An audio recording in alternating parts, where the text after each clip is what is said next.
Hola, bienvenidos a Sin Filtro. Yo soy Priscila Torres Yo soy Dasha Tejada. Yo soy Ildefonso. Y yo soy Alana Serna. y nuestro invitado del día de hoy. Hola, soy Gabriel González, cofundador de Que se escuche fuerte mi grito, una fundación que habla de suicidio, condiciones mentales y adicciones sin estigmas. Y mucho gusto. Mucho gusto. Un gusto.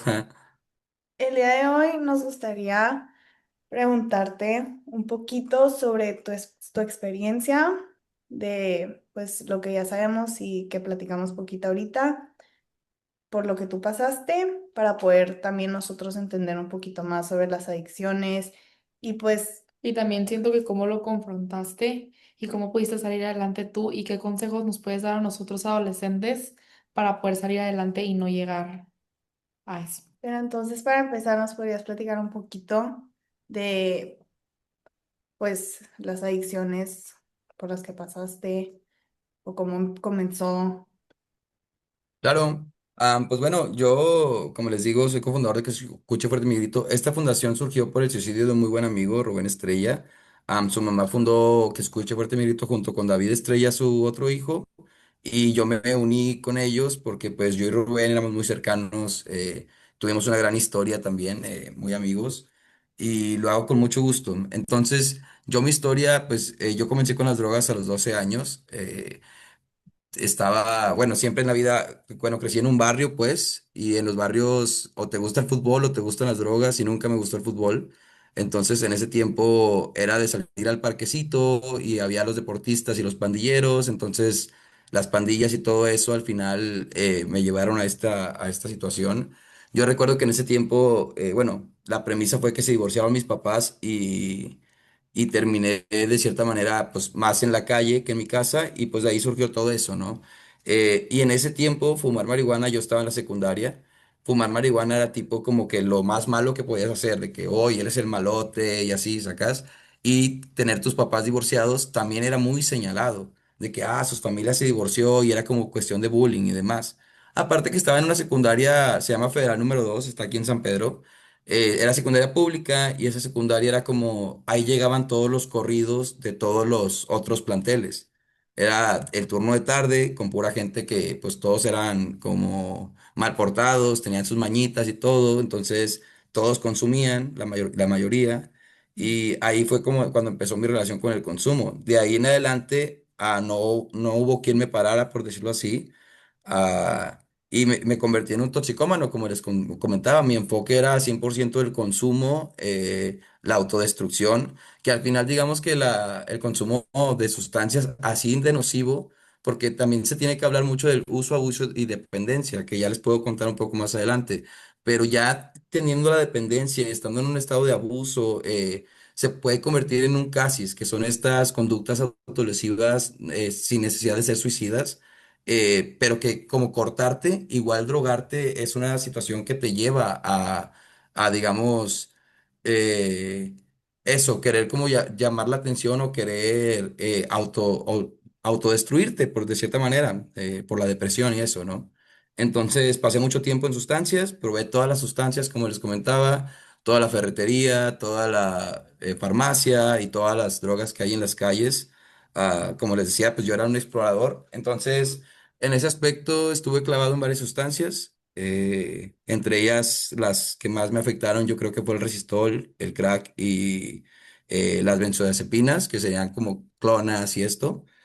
Ah, También estuve un tiempo con el cristal, que ahorita es una droga que está de moda y está causando muchos problemas. Pero bueno, esa fue mi historia, ¿no? Digamos que muchas sustancias, todas las problemáticas que trae estar en ese mundo, cada sustancia tiene un contexto diferente.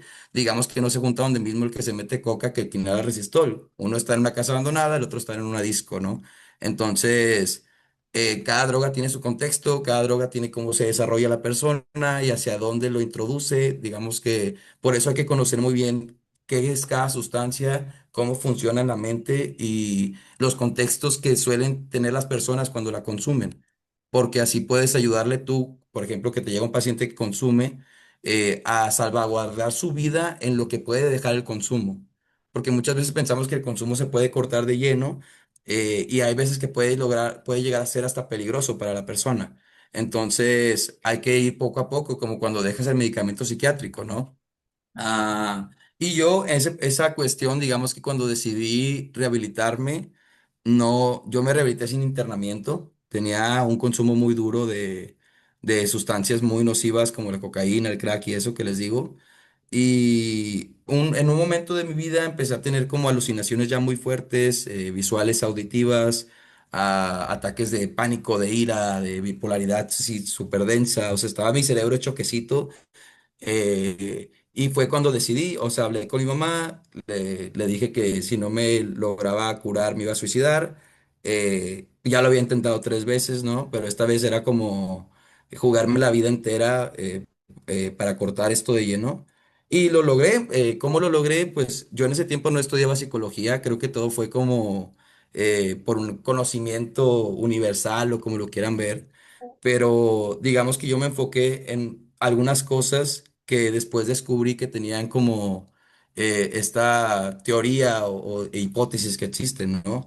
Yo empecé a hacer rutinas de ejercicio muy, muy intensas, hablo de correr 24, 28 kilómetros, a subir cumbres de cerros, hacer 3 horas, 4 de ejercicio, que hasta la fecha las hago.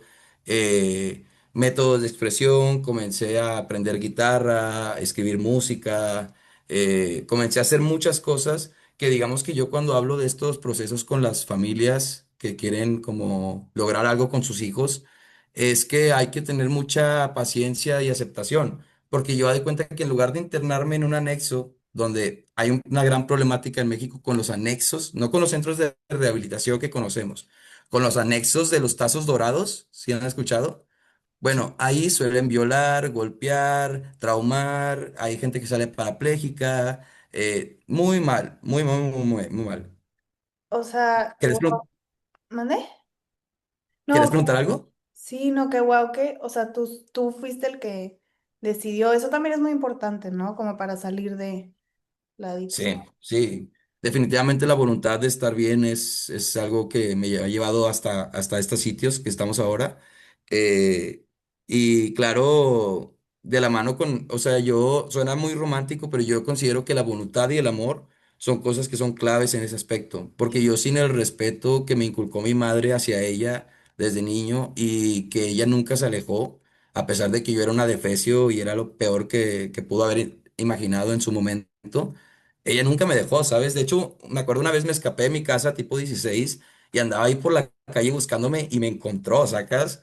Y me correteó y me regresó a la casa. O sea, cosas muy bonitas que ella hizo. Siento que eso tuvo mucho que ver.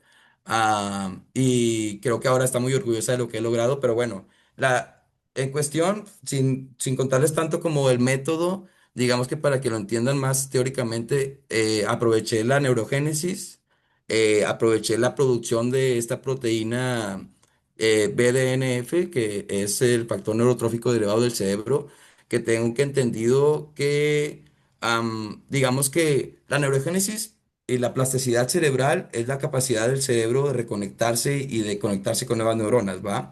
De crear nuevas carreteras neuronales. Y la proteína esta es de donde se alimenta la neurogénesis, de donde se alimenta esta neuroactividad.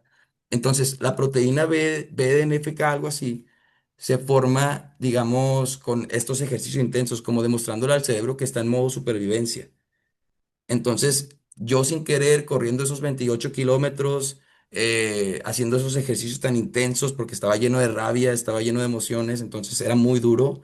Am, de hecho, pues yo toda la vida he tenido costales colgados en mi sala porque yo de repente soy medio que me gusta así como sacar de esa forma mis emociones. Con este tipo de rutinas que llevé, tuve mucha estimulación cognitiva y mi cerebro pudo tener esa conexión cerebral que necesitó para poder reformarse. Y Ujú, estoy hablando que cuando me rehabilité yo no podía entablar una conversación porque el resistor me había jodido todo, o sea, sentía la lengua muy lenta, pues. Y mi léxico, pues claro, estaba muy, muy, muy diminuto. Eh, y ahora me siento muy fluido en ese aspecto. Entonces, esa es parte de mi historia. Como les digo, yo creo, y ahora que doy las pláticas en las secundarias, universidades, normalmente hago esta pregunta y se las hago a ustedes. ¿Una persona que estuvo en una situación fuerte de consumo tiene derecho a rehacer su vida? Claro. Claro, sí. Sí. Ok, y ustedes creen, sabemos que bueno, ya se los acabo de decir, pero siempre lo digo en la secundaria, les digo, todos sabemos que las neuronas se matan con las drogas, ¿verdad? Las drogas matan neuronas, pero ¿hay forma de reponer esas neuronas? Sí. Sí, sí. Claro, ustedes ya les dicen que sí, pero en la secundaria hay veces que dicen, no, todos en coro, y les digo, ahí está el error de la narrativa social, porque si tú le dices a un joven que consumió marihuana 5 veces en su vida, Y ya te ya vas. nunca te vas a reponer, pues para que deje de fumar, para Sí. que cambie su vida, ¿sabes? Sí. Claro. Entonces, yo ando ahí como intentando repartir el mensaje, diciendo como, dando el ejemplo de que claramente sí se puede volver a empezar y que sí se puede volver a tener una actividad cerebral, pues al menos estable o lo que quieras. Y eso, de eso va la premisa. ¿Tiene alguna pregunta? Sí. Bueno, tú sí quieres hacer una pregunta. Ah, yo tengo una pregunta. Pon tú que hay muchas veces que dicen que depende de tu contexto en el que vivas o tus amigos o lo que sea, puede ser de que menos o más probable que entres en una adicción o en el tipo de adicción en el que vas a entrar. Pon tú, pero yo sí soy muy del pensar que, o sea, tipo, yo puedo ser, no sé, la hija del presidente y como quiera puedo acabar en drogas. De que si yo lo busco y cosas así. No sé qué opinas de que si influye mucho el contexto de la persona o si en todas partes hay Yo drogas. creo que sí influye mucho el contexto de la persona y siempre lo digo, muchas veces pensamos que los valores en casa son los que, porque muchos papás cuando se empieza a drogar el hijo es, ¿qué hice mal? Y yo te lo di todo. Usted hizo todo bien, el problema fue dónde estaba parada la persona, ¿no? Porque muchas veces pensamos, va a la escuela y no pasa nada y en el salón es donde está el peor desmadre que hay, ¿no? Y donde hay más ideas y demás. Entonces, sí depende del contexto, hay que cuestionarnos en qué contexto estamos parados en cuestión de la consumo. ¿No? ¿Por qué? Porque Netflix nos lo promociona como lo mejor del mundo. Admiramos artistas que salen fumando y consumiendo. Actualmente los que se graban fumando y todos son los populares y demás. Entonces, sí depende del contexto, pero ¿en qué contexto estamos? ¿Verdad? Yo me peleo mucho con las series de Netflix que les muestran a los chavos que te comes una pastilla random en la fiesta y le das un beso a un güey y te la pasas genial. ¿Y si esa pastilla era un Valium y te duermes? Porque no te dicen ni qué es, ni cómo es, ni por qué, ¿verdad? Como éxtasis. Entonces, me peleo mucho con esa narrativa. Yo me aviento el chistecillo ahí en las conferencias que doy, que digo, hay muchos jóvenes que consumen marihuana, dicen, porque yo no me calmo como Snoop Dogg, ¿no? Al revés, ando todo ansioso. Y es porque en las series o así nos muestran un lado de las drogas que es como totalmente con una narrativa distinta a la que puedes estar viviendo tú como persona. Y yo les puedo decir por experiencia, muchos se drogan para evitar los problemas y las drogas no son más que un potenciador de emociones y de trastornos. No te quedas loco por drogarte. Más bien las drogas potencian esa poquita probabilidad que tenías de desarrollar algún trastorno, la potencian, ¿verdad? Entonces, si tú tienes poquita depresión, la va a potenciar, si tú tienes poquita ansiedad, la va a potenciar. Todo eso al final va a verse potenciado por las sustancias, entonces no es la salida a los problemas, más bien es como dormirlos un poquito, ¿no? Claro.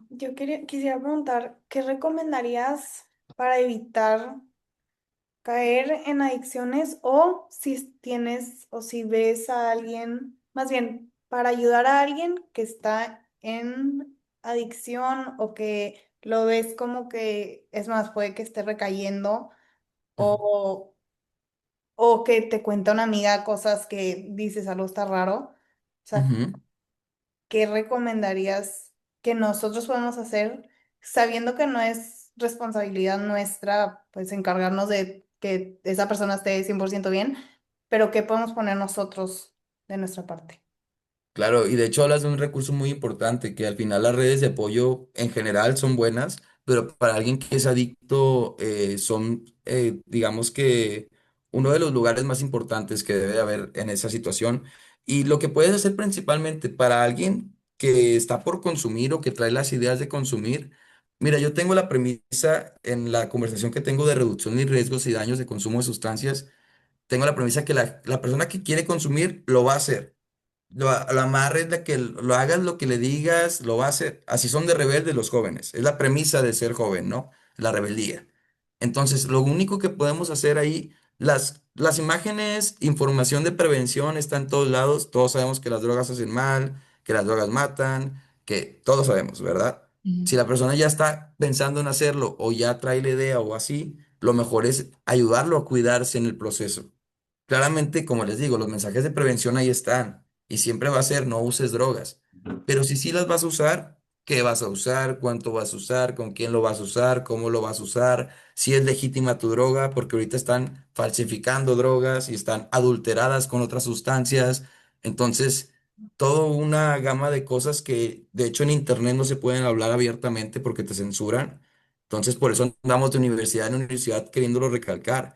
Yo, por ejemplo, no sé si saben qué es el LSD, LSD, sí. que son estos cuadritos alucinógenos que vienen en forma de papel. Bueno, el LSD es inoloro, incoloro e insaboro. Entonces no hay forma de detectarlo. Hay dos cosas de esta premisa, ¿no? Primeramente, que si tú llegaras a probar un LSD y te sabe a algo, lo tienes que escupir porque está adulterado. No debería saber a nada, ¿verdad? Y otra cosa, si tú vas a comer LSD y no sabe a nada, lo ideal es comerte una cuarta parte de la porción que te vendan, no la porción entera, para saber cómo va a reaccionar tu cuerpo, para saber qué tan potente está, todas esas cositas, ¿no? Porque ya lo vas a probar, porque ya te valió la prevención, porque basándonos en esa premisa, ¿no? No Pero es como que claro, estamos diciendo, si te vas a drogar, algo así, es, Sí. si ya lo vas a hacer, está mal, pero si ya lo vas a hacer, no te mueras en el proceso, ¿verdad?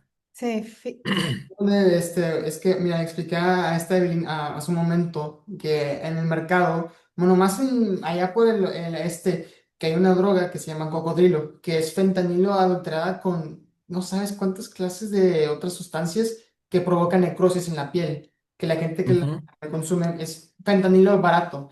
Y la gente que la consume lentamente va perdiendo, aparte de la cordura mental, sino también la parte física. Drogas como estas, que por decir que las acabas de mencionar, que son adulteradas y que pueden tener efectos adicionales en la persona, ¿tú cómo crees que eso afectaría en la rehabilitación de una persona? Porque la que acabo de decir no solamente añade problemas, sino también mentales, sino físicos, que o sea, que hay fotos de gente que tiene brazos así, que se le ve el hueso, o sea, que ni lo sienten porque la droga les inhibe, ¿cómo la palabra se Los me terminales nerviosas, sí. Sí, las terminales nerviosas, que las inhibe y más allá de eso les quita pues también el raciocinio que tienen. ¿Tú cómo crees que esas drogas en el mercado pueden afectar a que una persona tenga que rehabilitarse? Ok, ve que lo pusiste bien complicado porque lo que traen ahorita en Estados Unidos así está, es una situación complicadísima. Hay ciertas aplicaciones que ya han hecho, creo que en algunos lugares de Europa les han suministrado lugares para que al menos se inyecten con cosas limpias, cosas así, porque te digo, ese tipo de sustancias, por ejemplo, quererlas cortar de golpe puede causarles una crisis muy fuerte a la persona. Hay una cuestión que es la desintoxicación del cuerpo, le llaman malilla a los que le consumen, que es cuando el cuerpo ya está necesitando la sustancia y pueden presentarse hasta ataques al corazón, ataques de pánico muy fuertes, cosas así, ¿no? Entonces, claramente el que las sustancias estén adulteradas va a aumentar el riesgo de que la persona sufra cosas y también el tratamiento va a ser más complicado porque es muy diferente que llegues tú y me digas, es que mi amigo es adicto a cannabis a que me digas, se inyecta algo que no sé qué es, ¿verdad?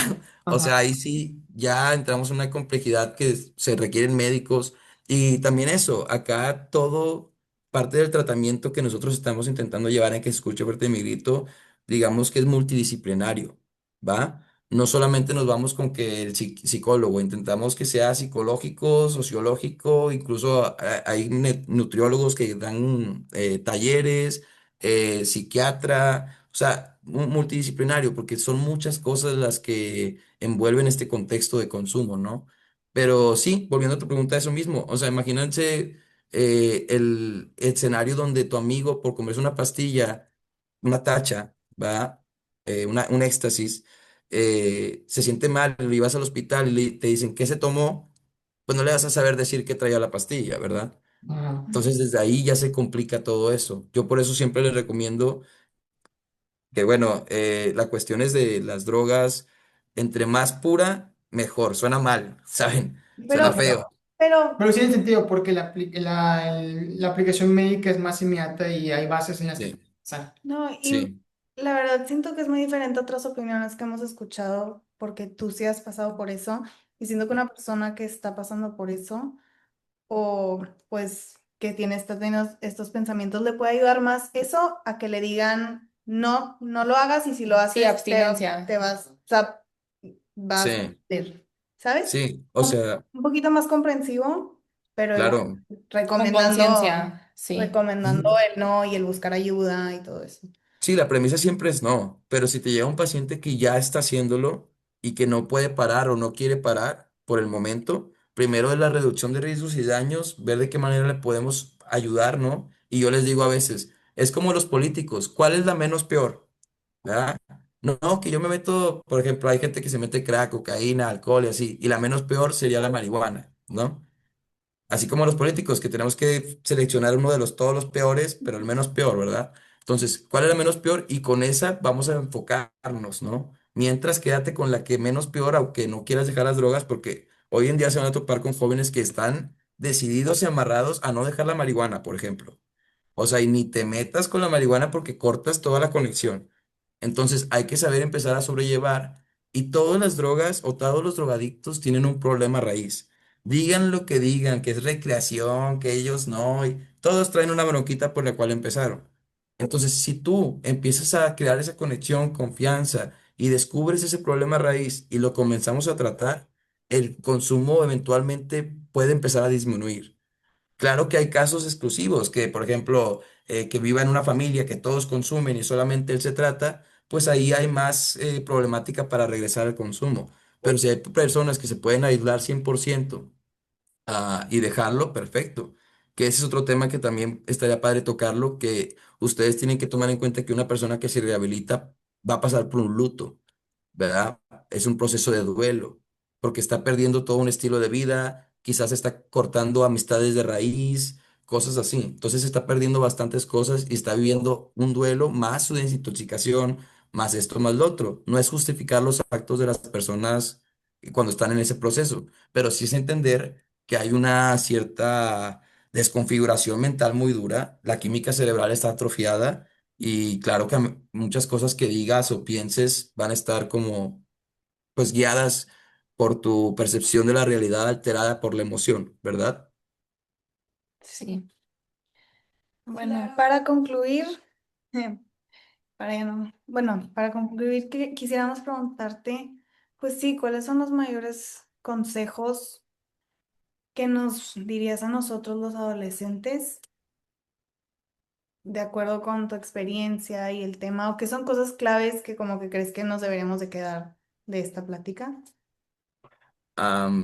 Bueno, primeramente, que formen bien redes de apoyo. No es necesario tener 50 amigos, realmente con tener tres o cuatro en los que puedas confiar, estés en consumo o no, eso es clave, ¿saben? O sea, es algo que no debes dejar pasar.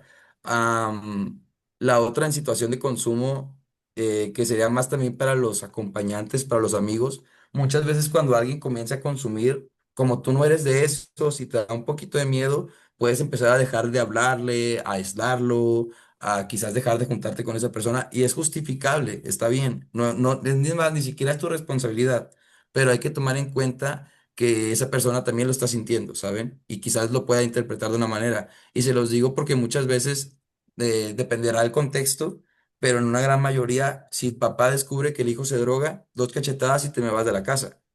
¿Y Sí. eso qué pasa?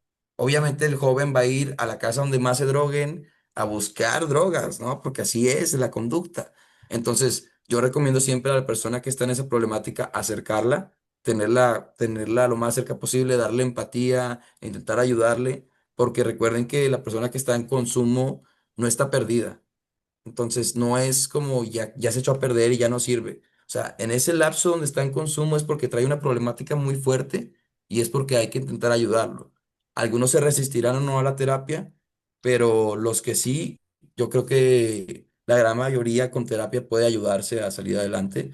Y pues eso, también si van a usar drogas, si esta conversación no les importa y como quiera las van a usar, que no sea ni una de color blanco. Eso yo recomiendo. O sea, ninguna droga de color blanco es buena. Y se las puedo mencionar, pero ustedes ya la verán en IRL, ¿no? En vida real. Pero sí, la cocaína, el crack, las benzodiazepinas, el cristal, el PCP, todas son blancas esas. Entonces, ninguna de color blanco es buena. Las demás, pues igual, pues tú ya checas, dependiendo de tus decisiones, gustos y colores, si la pruebas o no, pero si hay unas más nocivas que otras, eso sí. Entonces, sí se tienen que cuidar. Y pues el cristal es muy malo. Ahorita que está de moda, si ustedes ven Breaking Bad y se hypean porque piensan que está cool, la verdad, he conocido casos muy densos de cristal. Si ustedes ven en ciertas noticias de delitos muy, muy graves, muy violentos que han pasado en Nuevo León, comenta que la persona quizás estaba intoxicada y ese estaba intoxicada es cristal. Entonces, como el cristal, después de 2, 3 semanas ya estás desarrollando aspectos paranoides, psicóticos, esquizofrénicos, puede llegar a ser muy violenta la persona y que haga mucho daño. Entonces no consuman ese tipo de drogas y síganos en Instagram, que se escuche fuerte mi grito. Eso sería todo. Ok, muchas gracias Muchísimas gracias por tu tiempo. por compartirnos tu experiencia. Y muy admirable todo tu proceso, la Sí. verdad.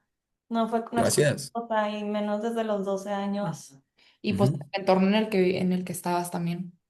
ujú, claro, sí, sí. Nos llevamos mucho de esta entrevista y hasta puede ser que nos vemos pronto para seguir hablando del tema porque estuvo muy Sí. interesante. Ujú. Pero sí, muchas gracias. Muchísimas gracias. Gracias. A ustedes, que estén muy bien.